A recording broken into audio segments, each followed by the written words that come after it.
Hey guys, it's Addie. I'm back. And reading I Survived chapter 15. I survived. Reading it has just been amazing because I get to read it with you guys. And yeah, so Dick sat up in bed hearing his heart pounding. He heard a noise. Was it the tornado siren? He held his breath. No. Phew, it was just Dad's phone alarm.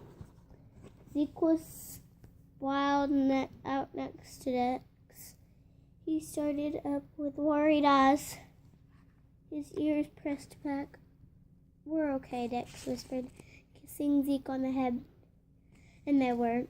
It still took a minute for Dex's heart to stop pounding, for the nauseous swirl to clear from his stomach.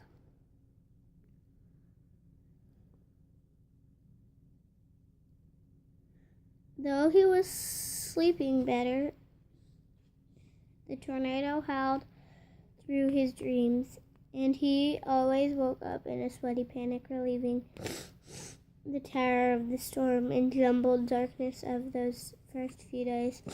Joplin had been cut off from the world. Many of the roads were closed, phones were dead, and power was blacked out. Every hour brought more terrible news. 158 were killed in the storm. They died in their homes, in stores, on roads, in their cars.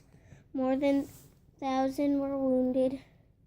So many families had lost everything they had. Dex would never forget those terrifying minutes when he was sure Mom and Dad and Zeke were lost in the rubble.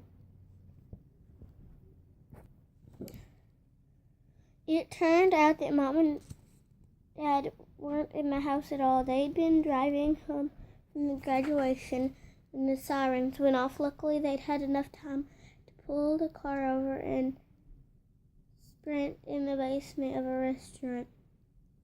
Their car had been sucked away.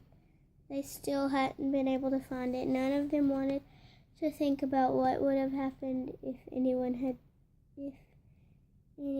been in the house when the tornado hit. What if Mom and Dad hadn't stayed after the graduation to help take pictures? What if Dex hadn't gone with Dr. Gage that day? What if they had been in the basement when the beams of their house cracked? A crushing mountain of wood and plaster and appliances and furniture had come crashing into the basement, flying every inch. Nobody would have survived down there. A big mystery was how Zeke made it there.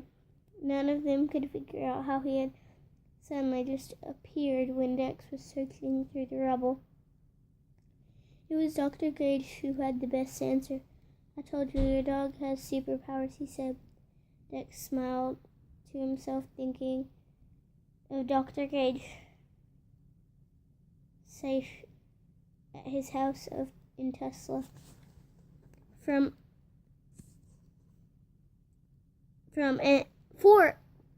and that word's impossible to pronounce. I know what it is. I can read it in my head. It's just impossible to pronounce.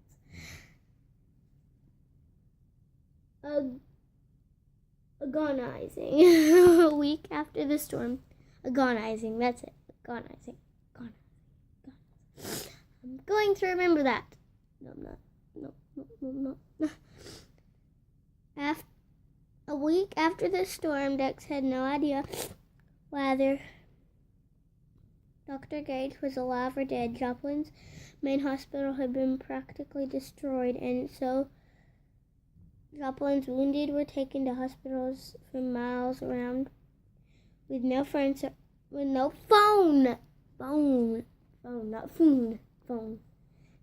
service. They had no way of tracking him down. Finally, the call came from Sarah. Dr. Gage was in a hospital in Oklahoma. He was still weak, but getting better every day. Now that Dr. Gage was back at home, He and Dex spoke almost every day. They'd made a plan for Dex and Mom and Dad to visit him in Tesla in a few weeks. Dex already had the present he would bring. He retrieved it from the wreckage of Dr. Gage's SUV. Dad had gone with him into the parking lot of Peter's garage to see if there was anything the SUV they could salvage for Dr. Gage. They found some maps, some important papers in the glove compartment, and Dex discovered something else. The small Hale freezer wedged under the front seat. Dex yanked it free. Here's a picture of Caskin's snacks. Yeah. So he's got the Hale refrigerator, and he's pulling out a piece of Hale. Battery-operated motor was still humming it, and inside that huge piece of Hale was still frozen solid. Dex lifted the glistening ball out of the freezer. At first, he wanted to smash it into millions of pieces. The hailstone was part of the storm system that had destroyed his city.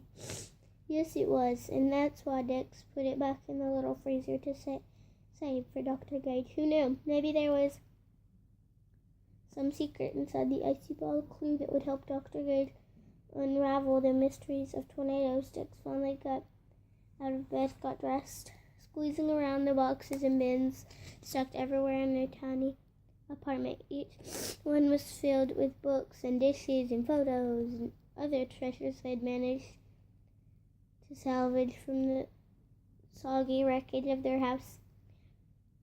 For days they had sifted through the pile with the help of volunteers from around the country. Thousands had flocked into Joplin to help pick up the pieces, and of course, people from Joplin were helping one another too.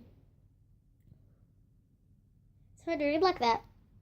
And of course, a friend of Dad's had found this apartment. Mike Strum brought Dex a whole bag of clothes, some of them brand new. Dylan and his family had donated a TV, some of the sheets and blankets, and this cot. Dylan had helped Dex get the bed and sit up.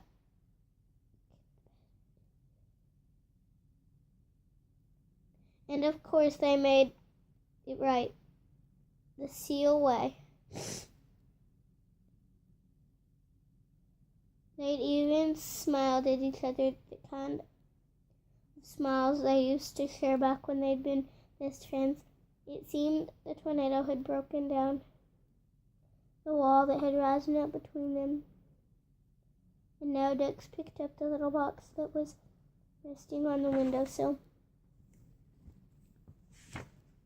Okay, 2 more pages till the end of the book. We can do this, guys. It had arrived in the mail yesterday, sent from a secret military base in some far-off country. It was Jeremy. Dex's brother had managed to finally get in touch with him. 3 days after the storm, he spoke to Mom and Dad. Then Dex finally had his turn. "Jeremy!" he cried, fighting back tears. First, there was only silence. "Sure?"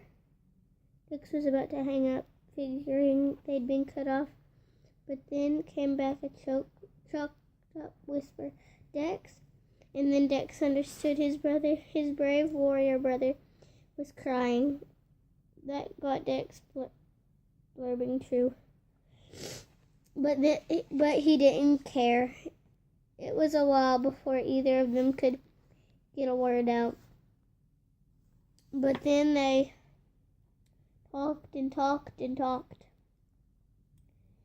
And the call ended with the best news of all, that Jeremy's mission was ending. He could come home for a visit within the month. Dex opened the box Jeremy had sent and stared at the sparkling gold trident pin with Jeremy's seal pin. You earned this, Jeremy had written. You earned this, Jeremy had written. At first, Dex couldn't believe Jeremy was giving it away. The trident made Jeremy a seal. But no, it wasn't a piece of gold-painted metal that made Jeremy gold-painted metal that made Jeremy strong and brave. It was what was inside him, and wasn't the same true of Joplin. What Dex loved about Joplin wasn't the buildings and the houses. It was the faith of people and their strength. The tornado couldn't break that. Almost got it. We're so close. Dex and Zeke stood at the window, Zeke's ears perked up at the buzzing of the chainsaws and booming of dump trucks and backhoes, the sounds of Joplin being put back together. Dex thought about his busy day ahead. The truckers were finally coming back to Joplin, and Dex was helping them move into their temporary house. Later on, Dylan and Mike were going to volunteer in the shelter organized by their church. There was so much to do. Dex's mission had just begun. And we did it, guys. We read it. We read the last chapter of I Survived. Yay.